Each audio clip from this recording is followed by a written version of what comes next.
He was the very first English news presenter and editor-in-chief at Cameroon Radio Television, with incredible collaborations that include CNN, the BBC, and the Voice of America. He does boast a remarkable career at the World Bank and the African Development Bank. I mean, as well as the Mo Ibrahim Foundation. I did say we had an icon in our midst. Additionally, he has served as a visiting professor at the George Mason University. Ladies and gentlemen, please rise for the legend, Cameroon's finest in the field, the very veteran, Mr. Eric Chinje.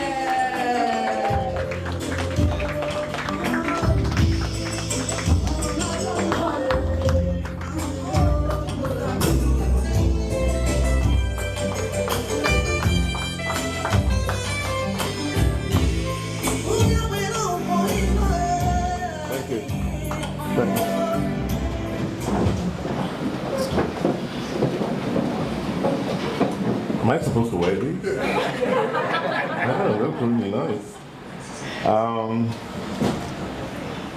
Thank you all so much. I have to start with my daughter here, Delhi, whom I've always admired for quite a long time. You know, your work, your strength, your determination, your drive.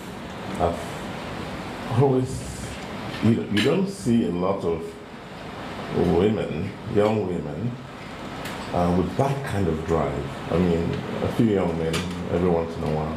But when I saw you with what you're trying to do and I followed you, I knew this was someone I had to identify with.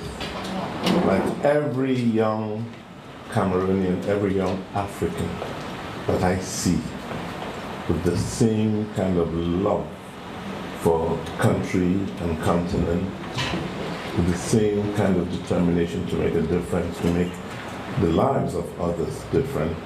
And when you got into writing books, oh my God, I discovered the depth of what, how far you could go to bring out that strength and that determination.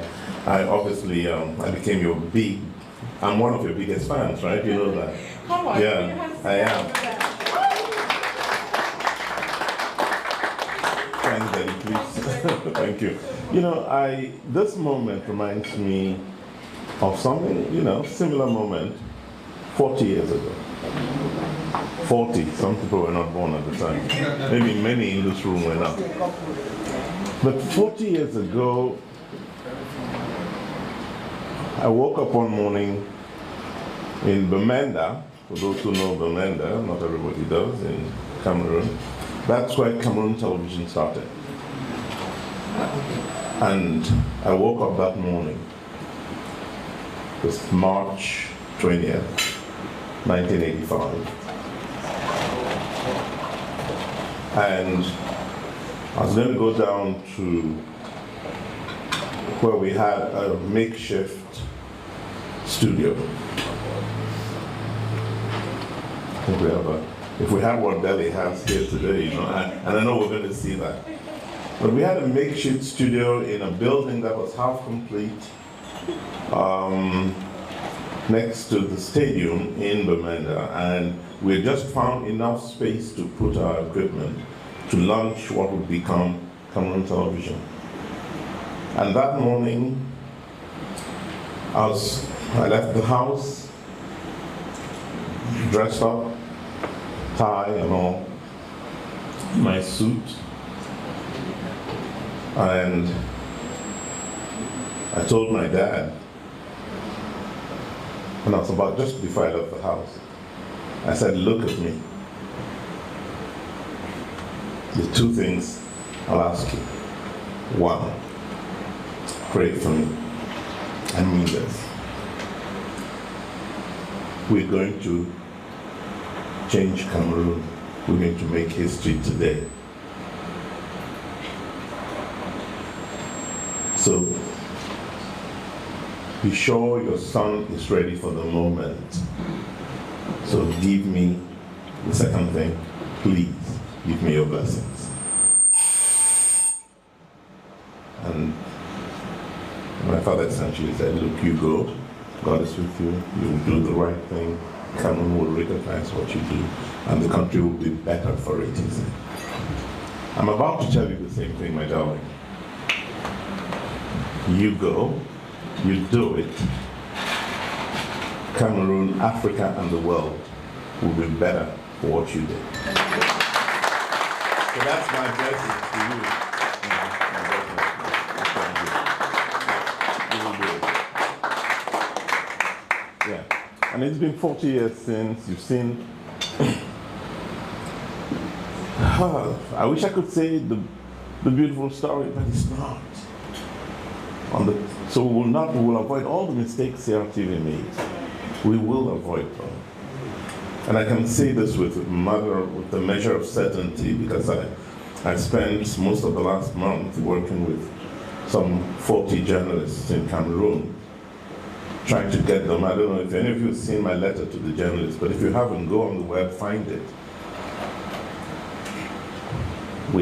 We have to transform the country. We can do it. That's what the media is all about. It's not about scandals. It's not about sensationalism. It's not about football. It's not about music. It's all of the above, but it's essentially about the human mind and how we transform the human mind, how we can get men and women to work to make this world a better place than they left it. So I'm totally confident that we'll avoid the mistakes that we did because we all left after a while, we all left television. I went on to what I thought was a good thing, to work. I went to work for the World Bank, and I became head of communications for Africa at the bank. And all of that was with that same drive and that same intent to make a difference, to make the world a better place. And it doesn't take so much. I think God gives us what we have that we can bring to this endeavor. And you don't have to search too far. It's all within you, because the Reverend will say, hey, God is in each of us. He's in us. So the power is there. And if each one of us will determine that we will stop the criticism, we will stop the Congo South, we will stop all the noise, and we'll do the right thing for our family, our country, and our continent. Believe me, we will succeed. And if we can come around platforms like Telly, that gives us all a voice, share these good ideas that we have, bring people together, show the light in each of us. Can you imagine if that light, if we were to bring that light together, it will outshine the sun. If all of our many lights could come together, and if this allowed us to be the source of that light, the platform through which we can speak to the world, and if all of us were to come together with the little each of us has, it will make an enormous difference. So I don't want to take up any more of your time. Karen I saw her eyes looking at me. I don't know where she is, but I kind of felt that she was looking at me. Can't leave that stage, Anyway, that was my way of saying, my dear, come and take your microphone, because when I have it, I tend to keep it. Yeah, I can see you. Thank you all so much. Thank you, Karen.